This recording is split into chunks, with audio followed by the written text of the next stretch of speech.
How much time do you spend every day working on your dream? In the last 90 days, how many books have you read? In the last year, what new skill or knowledge have you acquired? What kind of investment have you made in you? You don't want it badder than you want to party. You don't want it as much as you want to be cool. Most of you don't want success as much as you want to sleep. Some of you love sleep more than you love success. And I'm here to tell you today, if you're going to be successful, you've got to be willing to give up sleep. Every day. This isn't a part-time gig. This isn't punch the clock and go home for the day. You don't get weekends off. No. Here, there's no such thing as a weekend. This is an everyday gig. Every day is a Monday. You're either committed or you aren't. You're either willing to do everything it takes, whatever that might be, or you aren't. You either are willing to go through hell and high water and fire and brimstone to get to your goals, or you aren't. This is the time for you to go into warrior mode. The dreams that you have are not going to fall into your lap. We all want that. We all want the easy route. We all want it to happen fast. But the truth is that you've got to be willing to fight for what you want.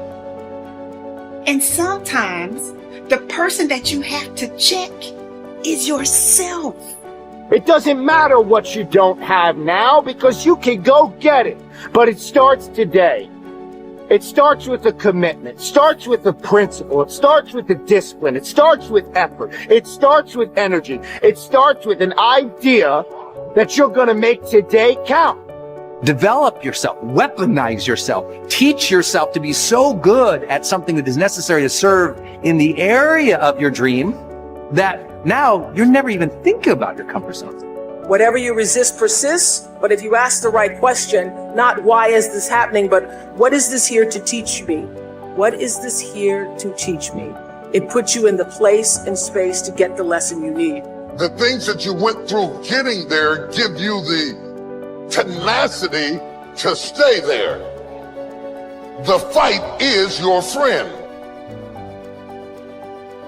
To work on yourself daily. Work on the way you look at the world around you. Look at solutions rather than focusing on all the problems. Don't listen to its lies about what might happen if you try that new thing, and just try it. You do this and you are constantly getting stronger than that enemy within.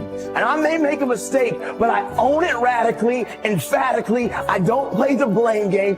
If I was wrong, I claim it and I move forward.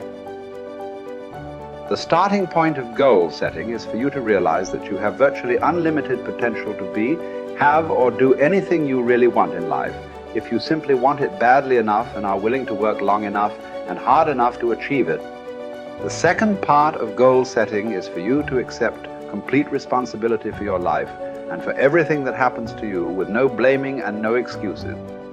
With these two concepts clearly in mind, that you have unlimited potential and that you are completely responsible, you are now ready to move to the next step, which is to begin designing your ideal future.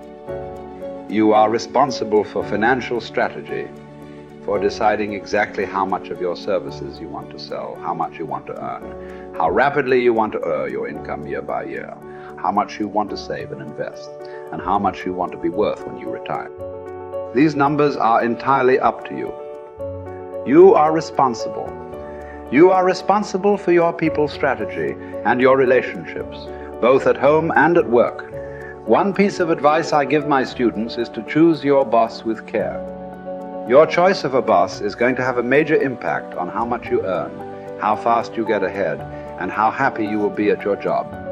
By the same token, your choice of a mate and friends will have as much or more to do with your success and happiness than any other decisions you make. If you are not happy with any of your current choices, it is up to you to begin taking steps to improve or change them. Finally, as president, you are in complete charge of personal research and development, personal training and learning. It is up to you to determine the talents, skills, abilities, and core competencies you will need to earn the kind of money you want to earn in the months and years ahead. It is then your responsibility to make the investment and take the time to learn and develop these skills.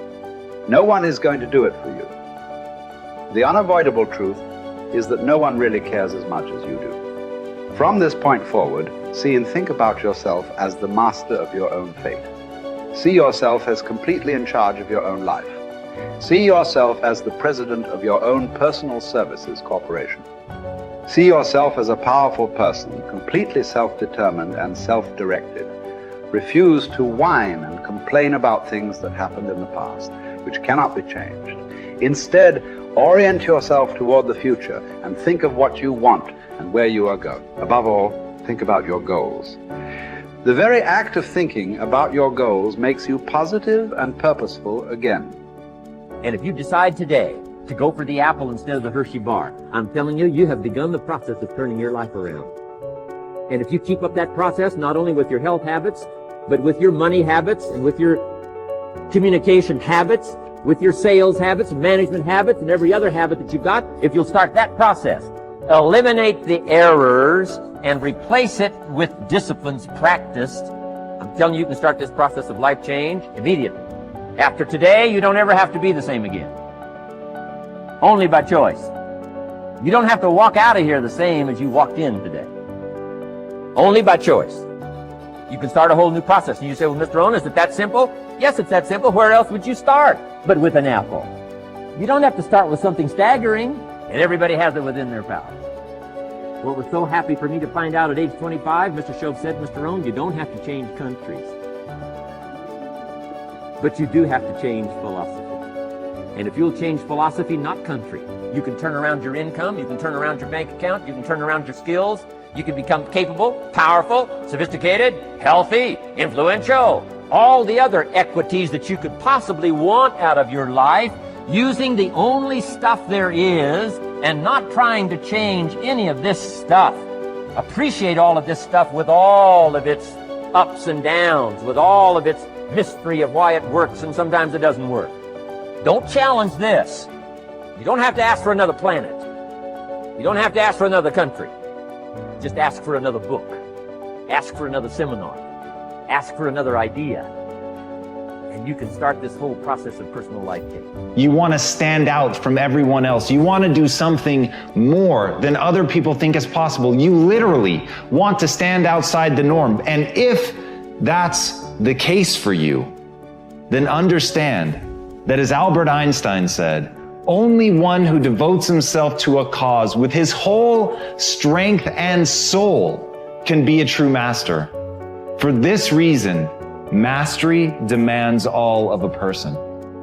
If you want to get great, if you really want to make a skill set your own, if you want to be able to do something, and at the end of the day, if you want to transform the world, if you want to make grand changes, if you want to do all of that all the empty words that people spout all the time, let me tell you, the only thing that's going to separate you from all the other blowhards who are just talking words and will never do anything is to give yourself over completely, to let that obsession, let that thing that you love completely consume you. And in that, your only chance to really become great lies. You know, if you want to have a fully charged life, you have to start looking forward to things again. You have to get excited about tomorrow again. You have to see your life developing again. You have to set yourself on the path where you're step by step progressing every single day, so you know tomorrow's going to be better than it was today.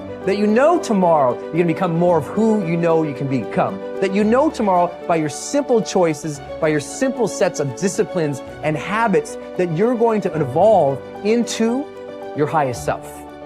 And that is the path of the charged life. This constant engagement with the best within us, of pushing ourselves, but with that purpose and that progress of hoping to become our highest selves. And when you live in that place and you sense that every single day, that's the magic. That's what life should feel like. That's what I think we all deserve. And maybe we ought to start aiming and challenging ourselves just a little bit more to get there.